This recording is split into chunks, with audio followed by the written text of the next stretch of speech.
नमस्कार दोस्तों, स्वागत है आपका अपने चैनल सिविल ट्रेनर में।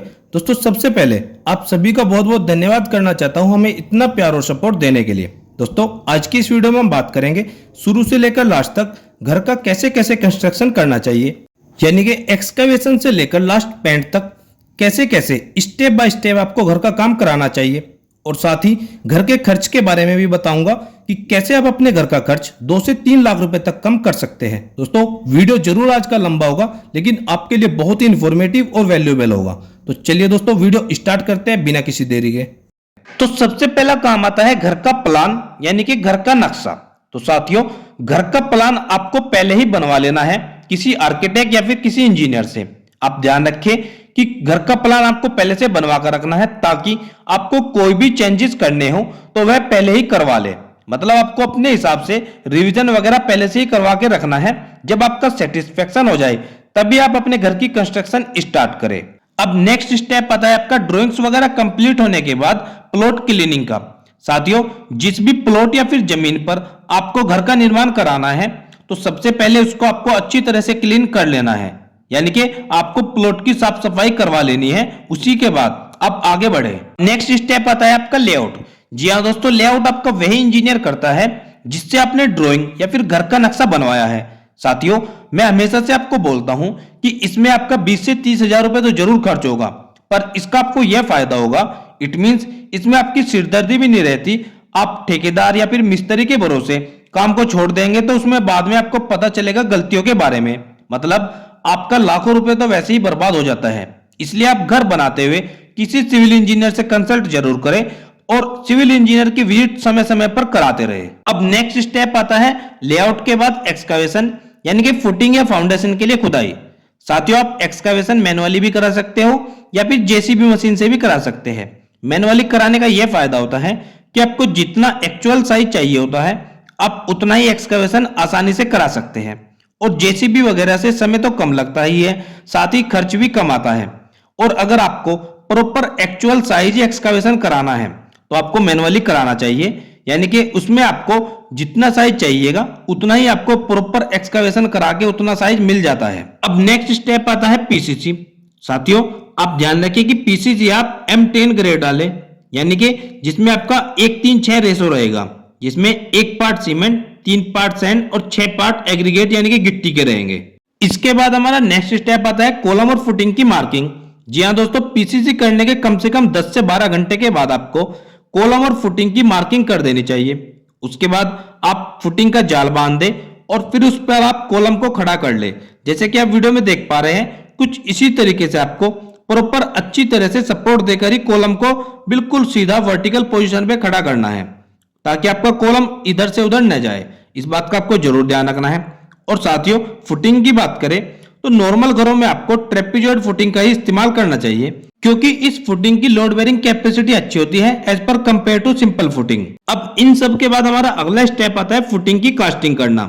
जी हाँ दोस्तों, आपको ध्यान रखना है कि फुटिंग की कास्टिंग M20 के कम ग्रेड से तो बिल्कुल नहीं करनी है। आप M20 ग्रेड से कर सकते हो, जिसमें आपका 1:3 का रेशो रहेगा, यानी कि जिसमें 1 पार्ट सीमेंट का रहेगा, 1.5 पार्ट सैंड और 3 पार्ट एग्रीगेट यानी कि गिट्टी का रहेगा। और फुटिंग कास्टिंग करते समय आपको ध्यान रखना है कि प्रॉपर अच्छी तरीके से वाइब्रेटर का यूज भी किया जाए। अब फुटिंग तक का काम होने के बाद हमारा अगला स्टेप आता है पेडिस्टल कॉलम, यानी कि पेडिस्टल कॉलम की हमें कास्टिंग करनी होती है। फिर उसके बाद हमें बैक फिलिंग का काम करना होता है। दोस्तों, ध्यान रखिए कि बैक फिलिंग करते हुए आपको प्रॉपर वाइब्रेटर मशीन का यूज करना है, या आप उसमें पानी छोड़ दे। और पानी आपको तब तक छोड़ना है जब तक कि सोयल अच्छी तरह से सेटल न हो, ताकि इन फ्यूचर घर में कोई भी क्रैक्स न आए। अब इसके बाद हमारा नेक्स्ट स्टेप आता है brick work up to plinth beam. साथियों, जैसे कि आप देख पा रहे हो कि कुछ इस तरह से हमें प्लिंथ बीम डालने से पहले वहां पर ब्रिक वर्क करना होता है। तो कुछ जगह पर ऐसा भी होता है कि लोग ब्रिक वर्क नहीं करते, पर मैं आपको सजेस्ट करूंगा कि आप प्लिंथ बीम के नीचे ब्रिक वर्क जरूर करें। फिर इसके बाद हमारा अगला स्टेप आता है प्लिंथ बीम की सरिया बंधाई। साथियों, आपको ध्यान रखना है कि जैसे जैसे आपकी ड्राइंग्स में दिया हुआ है कि वैसे वैसे ही सरिया जरूर बंधे। आपका टॉप एंड बॉटम का सरिया बिल्कुल प्रॉपर ड्राइंग के अकॉर्डिंग होना चाहिए। साथ ही आपकी रिंग्स भी ड्राइंग के अकॉर्डिंग होना चाहिए, यानी कि आपकी रिंग की स्पेसिंग जो भी ड्राइंग में दी हुई है वह ध्यान रखिए। और ध्यान रखिए कि सभी रिंग की हुक अल्टरनेट करके होनी चाहिए, यानी कि एक हुक एक साइड रहेगी तो अगली हुक दूसरी साइड रहेगी। पर मैं आपको सजेस्ट करूंगा कि प्लिंथ बीम के समय पर आप किसी सिविल इंजीनियर से विजिट जरूर कराएं ताकि गलती की कोई भी गुंजाइश न हो। अब इसके बाद हमारा अगला काम आता है प्लिंथ बीम की शटरिंग करना। दोस्तों ध्यान रखिए कि प्लिंथ बीम की शटरिंग प्रॉपर लाइन लेंथ में हो और उसकी विड्थ भी प्रॉपर हो, क्योंकि जैसा ही आप शटरिंग को शेप देंगे वैसा ही आपका प्लिंथ बीम बनकर निकलेगा। इसलिए आप प्लिंथ बीम की शटरिंग करते समय प्रॉपर लाइन लेंथ का जरूर ध्यान रखें। अब इसके बाद हमारा अगला काम आता है प्लिंथ बीम की कास्टिंग करना, यानी कि प्लिंथ बीम की ढलाई। तो दोस्तों ध्यान रखिए कि प्लिंथ बीम कास्टिंग करते समय आपको प्रॉपर अच्छे तरीके से वाइब्रेटर का यूज करना है। वाइब्रेटर आप कंटिन्यू यूज करें, क्योंकि इससे आपकी प्लिंथ बीम मजबूत होती है और हनीकॉम्ब भी नहीं निकलते। इसलिए प्रॉपर अच्छे ढंग से वाइब्रेटर का यूज करते रहे। और प्लिंथ बीम में भी आपको M20 से कम ग्रेड का रेशो यूज नहीं करना है। इस बात का भी जरूर ध्यान रखें कि M20 से ज्यादा तो कर सकते हैं आप, लेकिन M20 से कम का बिल्कुल नहीं। इसके बाद हमारा अगला स्टेप आता है सैंड, सोयल या फिर मोरम की फिलिंग करना। दोस्तों जैसे कि आप देख पा रहे हो कि प्लिंथ बीम के बीच में जो है खाली जगह होती है, इसमें हमें या तो हम सैंड फिलिंग करते हैं या सोयल फिलिंग करते हैं या फिर मोरम फिलिंग करते हैं। अब अगला स्टेप आता है brick work up to DPC level, यानी कि हमें डीपीसी लेवल तक का ब्रिक वर्क करना होता है। इन सब के बाद हमारा अगला स्टेप आता है डीपीसी को प्रोवाइड करना। दोस्तों अगर आपने अपने घर में डीपीसी को दिया है तो आपके घर में कभी भी सीलन नहीं आएगी। जैसा आप वीडियो में देख पा रहे हो, कुछ इस तरह से आपकी दीवार खराब नहीं होगी और आपका पेंट या प्लास्टर सुरक्षित बना रहेगा। अब दोस्तों बहुत सारे लोगों का यह क्वेश्चन रहता है कि डीपीसी किस लेवल पर देनी चाहिए। तो दोस्तों आपको ध्यान रखना है कि आपको डीपीसी हमेशा जो भी आपका फिनिशिंग फ्लोर लेवल रहेगा ठीक उससे 2 इंच ऊपर देनी चाहिए, यानी कि जो आपका फिनिशिंग फ्लोर लेवल होगा उससे 2 इंच ऊपर ही आप डीपीसी प्रोवाइड करें। फिर इसके बाद हमारा अगला स्टेप आता है कॉलम कास्टिंग करना, यानी कि कॉलम की ढलाई। दोस्तों कॉलम की कास्टिंग करने से पहले आपको इस बात का जरूर ध्यान रखना है कि आपका प्रॉपर अच्छी तरह से शटरिंग किया गया हो, यानी कि आपका शटरिंग या तो स्टील फ्रेम हो या फिर प्लाईबोर्ड का हो। ऐसे नहीं कि आपको इधर उधर फट्टा वगैरह लगाकर आप उसकी कास्टिंग कर दे, ऐसा बिल्कुल गलत है। आपको ध्यान रखना है कि लोहे के फर्मे से या प्लाईबोर्ड के फर्मे से ही कॉलम की कास्टिंग करनी है। और कॉलम भरते समय आपको प्रॉपर अच्छी तरीके से वाइब्रेटर का यूज करना है। और लास्ट में आपको प्लम्बोब की सहायता से यह भी चेक कर लेना है कि आपका कॉलम वर्टिकली बिल्कुल सीधा हो। अब दोस्तों एक क्वेश्चन यह आता है कि पहले कॉलम भरे, यानी कि कॉलम की कास्टिंग करे या फिर ब्रिक वर्क करे। तो दोस्तों आप दोनों तरह से काम कर सकते हो, पर मैं आपको सजेस्ट करूंगा कि आप पहले कॉलम की कास्टिंग करें, उसके बाद आप ब्रिक वर्क का काम करें। इससे आपकी कंस्ट्रक्शन की स्पीड बढ़ जाती है। और हमने भी इस वीडियो में कुछ ऐसे ही समझाया है कि पहले हम स्लेब लेवल तक के कॉलम को कास्ट कर लेते हैं, फिर हम वापस ब्रिक वर्क का काम करेंगे। दोस्तों एक और जरूरी बात आपको ध्यान रखना है कि कंस्ट्रक्शन स्टार्ट होने से एंड तक आपको क्यूरिंग तो हर रोज करनी ही पड़ती है। वो कैसे, मान लीजिए आपको फुटिंग कास्टिंग की आपने तो क्यूरिंग करनी है, आपने प्लिंथ बीम की कास्टिंग की तो भी क्यूरिंग करनी है, कोई भी ब्रिक वर्क किया तो भी उसके नेक्स्ट डे क्यूरिंग करनी होती है। तो इसलिए आपको प्रॉपर अच्छी तरह से क्यूरिंग जरूर करते रहना चाहिए, वह भी डेली। और अगर आप गर्मियों के मौसम में हैं तो आपको कम से कम 3 से 4 या फिर 5 बार भी क्यूरिंग करनी चाहिए। और अगर आप सर्दियों के मौसम में हैं तो कम से कम 2 या 3 बार क्यूरिंग जरूर करें। तो चलिए दोस्तों अब बढ़ते हैं हमारे नेक्स्ट स्टेप की ओर। तो दोस्तों कॉलम कास्टिंग करने के बाद कुछ लोग तो छत ढलाई का काम स्टार्ट कर देते हैं, लेकिन जैसे कि मैंने आपको पहले भी बताया था कि हम लोग छत की ढलाई का काम नहीं करेंगे, हम वापस ब्रिक वर्क का काम स्टार्ट करेंगे। इससे आपका समय कम लगेगा। तो नेक्स्ट स्टेप आता है हमारा ब्रिक वर्क अप टू सिल बैंड, यानी कि हमें जो अब ब्रिक वर्क करना है वह हमारा सिल लेवल तक रहेगा, यानी कि जो हमारा खिड़की का बॉटम होता है वहां तक हमें अब ब्रिक वर्क करना है। उसके बाद अगला स्टेप आता है हमारा सिल बैंड, यानी कि हमें सभी दीवारों पर जैसे आप देख पा रहे हैं कुछ इस तरह से सिल बैंड देना चाहिए। सिल बैंड देने का यह फायदा होता है कि मान लीजिए अगर आपकी दीवार में कहीं पर कोई क्रैक्स आए भी तो वह ऊपर तक नहीं पहुंच पाएगा, वह क्रैक नीचे ही रहेगा और फिर आप उसको वापस उतने ही एरिया को रिपेयर कर सकते हैं। इसलिए आपको सिल बैंड जरूर प्रोवाइड करना चाहिए। फिर इसके बाद हमारा अगला स्टेप आता है brick work up to lintel beam, यानी कि जो हमारा खिड़की या दरवाजे का टॉप रहेगा उस तक हमें ब्रिक वर्क करना चाहिए। और फिर नेक्स्ट स्टेप आता है लिंटल बीम, फिर हमें इसके ऊपर चारों दीवारों पर यानी कि चारों साइड में हमें सभी दीवारों पर हमें लिंटल बीम प्रोवाइड करना चाहिए। फिर इसके बाद आता है हमारा brick work up to slab level, यानी कि जो हमारा स्लेब लेवल रहेगा अब हमारा ब्रिक वर्क वहां तक हमको कंप्लीट कर लेना है। इन सब के बाद हमें काम करना होता है स्टेयरकेस का, और जब आपका स्टेयरकेस का काम फिनिश हो जाए तो फिर हमारा काम आता है स्लैब शटरिंग। अब आप स्लैब की शटरिंग की तैयारी शुरू कर सकते हैं। दोस्तों ध्यान रखें कि स्लैब शटरिंग करते हुए शटरिंग में बहुत ज्यादा गैप नहीं छोड़ना है। अगर आप वहां पर ज्यादा गैप छोड़ देंगे तो वहां से कंक्रीट नीचे गिरने लगेगा, इससे आपकी छत की फिनिशिंग अच्छी नहीं आएगी। और दूसरा आपको यह भी ध्यान रखना है कि आपकी शटरिंग का लेवल बिल्कुल सही हो। और शटरिंग कंप्लीट होने के बाद आप छत में सरिया बनाई का काम स्टार्ट कर सकते हैं, यानी कि आपको सरिये को प्रॉपर डिजाइन से अच्छी तरह से बाइंडिंग कराना होगा। पर मैं आपको सजेस्ट करूंगा दोस्तों कि इस समय पर आप किसी सिविल इंजीनियर से विजिट जरूर कराएं, ताकि वह इस समय पर आपकी एक तो स्लैब शटरिंग को भी चेक कर सकता है, दूसरा वह आपका प्रॉपर अच्छी तरीके से सरिये की चेकिंग कर लेगा, यानी कि आपका स्लैब में कैसे कैसे सरिया बांधना है वह भी चेक कर लेगा और बीम वगैरह का सरिया भी अच्छी तरह से चेक कर लेगा। इसलिए आप किसी सिविल इंजीनियर से विजिट जरूर कराएं। अब शटरिंग वर्क और स्टील वर्क को कंप्लीट होने के बाद ही हमें काम स्टार्ट करना चाहिए इलेक्ट्रिकल कंडक्टिंग वर्क का।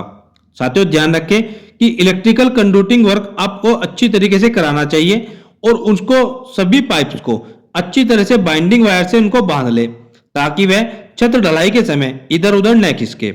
और वैसे ही आपको जो आपके फैन बॉक्स या कंसील्ड बॉक्स वगैरह रहेंगे उनको भी अच्छी तरह से बांध ले और उनमें अच्छी तरह से उनको साइड से टेपिंग कर ले, ताकि उनमें कंक्रीट न घुसे। अब नेक्स्ट और मोस्ट इंपोर्टेंट स्टेप आता है आपका छत ढलाई, यानी कि स्लैब कास्टिंग। दोस्तों स्लैब कास्टिंग के समय आपको ध्यान रखना है कि आपका एक तो प्रॉपर अच्छे ढंग से वाइब्रेटर का यूज किया जाए। आपको वाइब्रेटर का अच्छी तरह से यूज करना है आपकी छत में भी, और जो भी बीम्स वगैरह है उन सभी में आपको वाइब्रेटर का यूज करना है। दूसरा, आपका कंक्रीट अच्छी तरह से मिक्स होना चाहिए, इस बात का भी आपको जरूर ध्यान रखना है, यानी कि जो आपका कंक्रीट बनेगा वह अच्छी तरह से मिक्स होकर ही ऊपर आना चाहिए। छत ढलाई करने के बाद हमारा नेक्स्ट स्टेप आता है स्लैब की क्यूरिंग करना। दोस्तों आपको ध्यान रखना है कि छत ढलाई के अगले दिन ही आपको छत के ऊपर छोटी छोटी सी क्यारी वगैरह बनाकर उसमें पानी भरकर छोड़ देना चाहिए, और आपको वह कम से कम 14 से 15 दिनों तक डेली वहां पर क्यूरिंग करनी है, यानी कि आपको 14 से 15 दिनों तक पानी भरकर छोड़कर रखना है, ताकि छत अच्छी तरह से मजबूत हो जाए। अब स्लैब का काम खत्म होने के बाद हमारा अगला काम आता है प्लम्बिंग का। तो प्लम्बिंग फिटिंग जो भी आपकी होगी बाथरूम में या किचन में या फिर टॉयलेट्स वगैरह में, सभी जगह पर आपको अच्छे प्लम्बर से ही फिटिंग करानी है, ताकि इन फ्यूचर पाइप्स वगैरह में किसी भी तरह का लीकेज आपको न आए।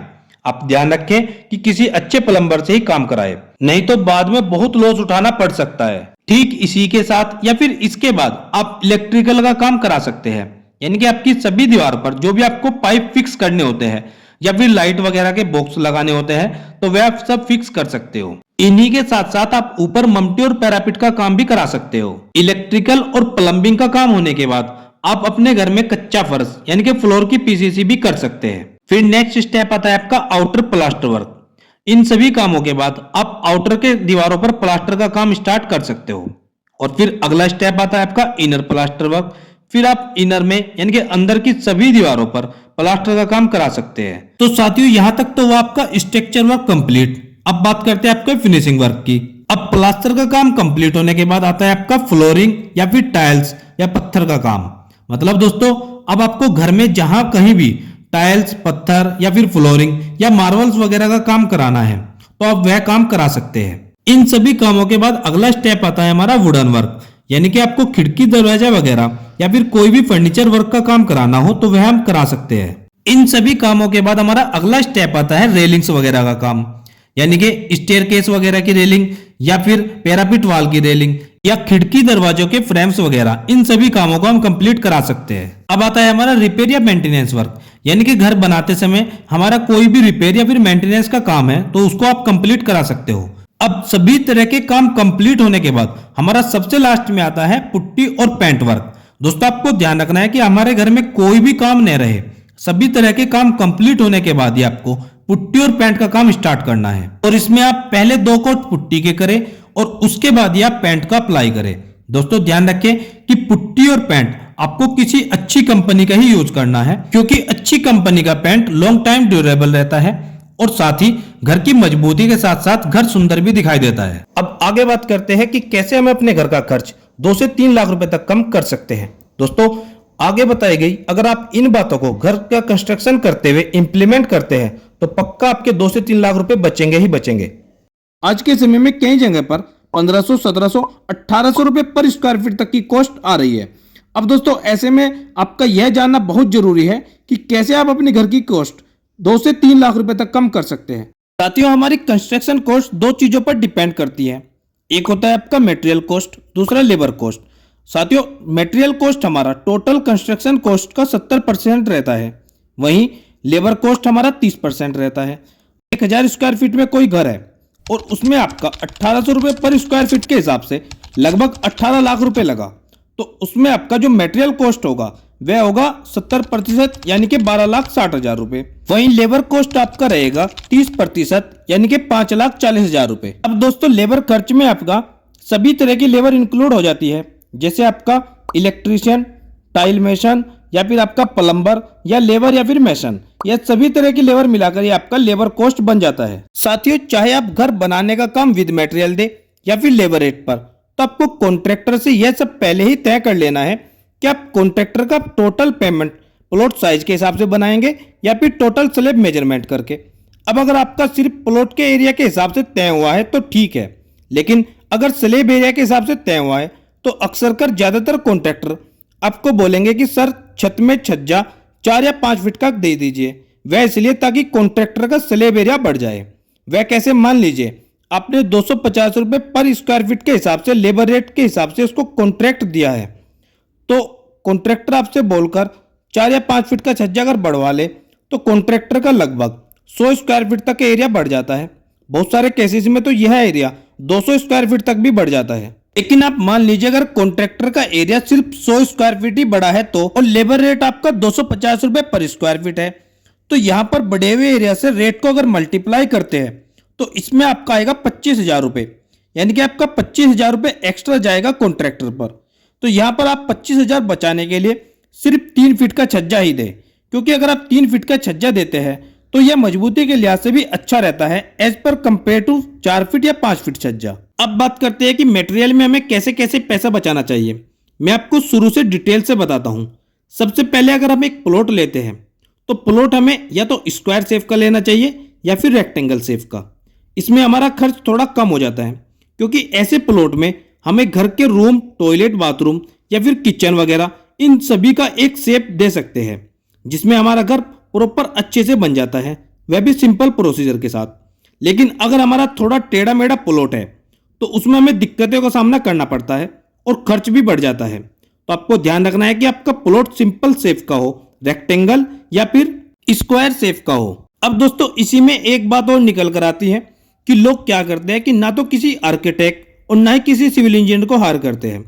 अब जब भी आपको घर की कंस्ट्रक्शन करानी है तो उसमें हमारा खर्च अप्रोक्सीमेटली 20 से 30,000 रुपये तक आता है। अगर आप अच्छा नक्शा बनवाते हैं या फिर किसी आर्किटेक्ट या इंजीनियर को हायर करते हैं तो उसमें आपका 20 से 30,000 रुपये खर्च आएगा। अब यह जो आपके 20 से 30,000 रुपये लग रहे हैं, आगे जाकर आपके 60 से 70,000 रुपये तक बचाते हैं, क्योंकि आपके घर में जो चेंजेस होते हैं वो ऑन द स्पॉट तो नहीं हो पाते। अगर आप ड्राइंग पहले से बनवा कर नहीं रखते तो बाद में आपको सोच आती है कि यार यहाँ पर तो बाथरूम नहीं होना चाहिए, या फिर किचन का साइज कम हो गया, या किचन का साइज ज़्यादा हो गया, या फिर किचन की लोकेशन यहाँ नहीं होनी चाहिए, या फिर मेरा बेडरूम का साइज कम हो गया। तो यह सभी बाद में आपको फिर चेंजेस करने पड़ते हैं, और इसमें आपके 60 से 70 या 80,000 रुपये तक तो ऐसे लग जाते हैं कि पता तक नहीं चलता। इसीलिए मैं पहले से ही बोलता हूं कि घर बनाने से पहले आप घर का प्लान बनाकर रखें, ताकि अगर आपको प्लान में कोई चेंजेस करने हैं तो आप पहले ही करवा लें। अब बात करते हैं घर की दीवारों की। तो साथियों ध्यान रखें कि घर की सभी बाहरी दीवारें 9 इंच मोटाई की रखें और अंदर की सभी दीवारें 5 इंच की दे सकते हो, क्योंकि हम फ्रेम स्ट्रक्चर में घर को बना रहे हैं। यह कोई लोड बेरिंग स्ट्रक्चर तो नहीं है जिस पर सारा लोड दीवारों पर आएगा। यह फ्रेम स्ट्रक्चर है जहां पर सारा लोड आपके कॉलम या बीम के थ्रू नीचे फुटिंग या फाउंडेशन तक जाएगा। इसलिए आप सभी बाहरी दीवारें 9 इंच मोटाई की रखें और इनर की सभी दीवारें 5 इंच मोटाई की दे सकते हैं। अब नेक्स्ट है दोस्तों, मान लीजिए कि आपको 1000 या फिर 1200 स्क्वायर फीट में कंस्ट्रक्शन करानी है, तो मैं आपको सजेस्ट करूंगा कि आप डुप्लेक्स के साथ जाइए, मतलब आप 2 मंजिला घर बनाइए। इसमें क्या होगा कि आपका फाउंडेशन का बहुत सारा खर्च बच जाएगा। मतलब आप ग्राउंड फ्लोर पर 600 स्क्वायर फीट कंस्ट्रक्शन कीजिए और ऐसे ही आप फर्स्ट फ्लोर पर 600 स्क्वायर फीट का कंस्ट्रक्शन करें, तो इसमें आपका हो जाएगा 1200 स्क्वायर फीट। आपका इसमें नीचे फाउंडेशन का बहुत सारा खर्च बच जाएगा। मतलब मैं आपको थोड़ा और सिंपली एक्सप्लेन कर देता हूं। अगर आप सिर्फ 600 स्क्वायर फीट में कंस्ट्रक्शन कराओगे तो इसमें आपको बहुत सारे कॉलम और फुटिंग नहीं देने पड़ेंगे। अगर आप यही काम 1000 स्क्वायर फीट या 1200 स्क्वायर फीट में करते हैं तो यहाँ पर आपको कॉलम और फुटिंग की मात्रा ज़्यादा देनी होगी। तो इसलिए आप 600 स्क्वायर फीट में कंस्ट्रक्शन कराओ और फिर आप डुप्लेक्स के साथ जाइए और 600 स्क्वायर फीट आप फर्स्ट फ्लोर पर कर सकते हो। इसमें आपके कॉलम और फुटिंग का डिजाइन चेंज हो जाएगा, यानी कि आर्किटेक्ट और स्ट्रक्चरल इंजीनियर आपको डुप्लेक्स के हिसाब से डिजाइन करके देगा और इसमें आपका बहुत पैसा सेव होगा। नेक्स्ट है आपका सीमेंट। दोस्तों अगर आप यहां पर मिस्टेक नहीं करेंगे तो आपका पक्का 10 से 20 हजार रुपए बचेगा ही बचेगा। वह कैसे? दोस्तों आपको अपने घर के सभी आरसीसी मेंबर्स में ओपीसी 53 ग्रेड का सीमेंट यूज करना है। मतलब आपका footing, column, tie beam, plinth beam या फिर आपके घर की स्लेब, छत, तो इसमें आप ओपीसी सीमेंट का यूज कर सकते हैं। वहीं अगर आप ब्रिकवर्क की बात करें या फिर प्लास्टर की तो इसमें आप पीपीसी सीमेंट का इस्तेमाल करें, क्योंकि पीपीसी का रेट पर बैग ओपीसी के मुकाबले 20 से 30 रुपए कम होता है। तो अगर आप आरसीसी मेंबर्स के लिए ओपीसी 53 ग्रेड का सीमेंट यूज करते हैं और आप चिनाई, प्लास्टर या फिर फ्लोरिंग के लिए आप पीपीसी सीमेंट का यूज करते हैं तो इसमें आपके पक्का 10 से 20 हजार रुपए बचेंगे ही बचेंगे। अब बात करते हैं कि आपको अपने घर में वुडन फ्रेम लगाना चाहिए या फिर एमएस फ्रेम। दोस्तों अगर हम घर का खर्च कम करना चाहते हैं तो फिर हमें एमएस फ्रेम के साथ जाना चाहिए। इसमें आपका आधा खर्च आएगा as per compare to wooden frame. मतलब आपका डोर और विंडो का जो फ्रेम है उसमें अगर आपका 1 लाख रुपए तक लग रहा है वुडन फ्रेम में, तो एमएस फ्रेम में आपका 50 से 60 हजार रुपए में कंप्लीट हो जाएगा। अब बात करते हैं फ्लोरिंग की। तो दोस्तों आपको फ्लोरिंग में टाइल्स के साथ जाना चाहिए। आजकल मार्केट में टाइल्स के इतने अच्छे अच्छे डिजाइन आ गए हैं तो देखने में भी बहुत खूबसूरत लगते हैं, साथ ही आपका बहुत पैसा भी सेव होगा। अगर कंपेयर करें मार्बल से तो मैं आपको सजेस्ट करूंगा कि आप फ्लोरिंग में टाइल्स का यूज करें। अब नेक्स्ट और मोस्ट इंपॉर्टेंट है स्टील। दोस्तों अगर आप नया घर बना रहे हैं और आपको घर का खर्च कम करना है तो मैं आपको सजेस्ट करूंगा कि आप किसी भी लोकल कंपनी के साथ जाइए। इसमें आपको टीएमटी में FE 500 SD बार का यूज करना है। आप बड़ी कंपनी के पीछे मत जाइए जैसे टाटा, जिंदल, पैंथर या विजाक। आप अगर इनके पीछे जाते हैं तो यह स्टील आपको थोड़ा महंगा पड़ता है। तो बड़े बड़े प्रोजेक्ट्स के लिए तो यह स्टील ठीक है, लेकिन अगर आप 1 मंजिल, 2 मंजिल या 3 मंजिल तक घर बना रहे हैं तो आप अपने एरिया का कोई local brand FE 500 SD use कर सकते हैं। इसमें कोई प्रॉब्लम नहीं होगी। इसमें आपको पर केजी 10 से 15 या 20 रुपए तक भी आपको सस्ता पड़ेगा।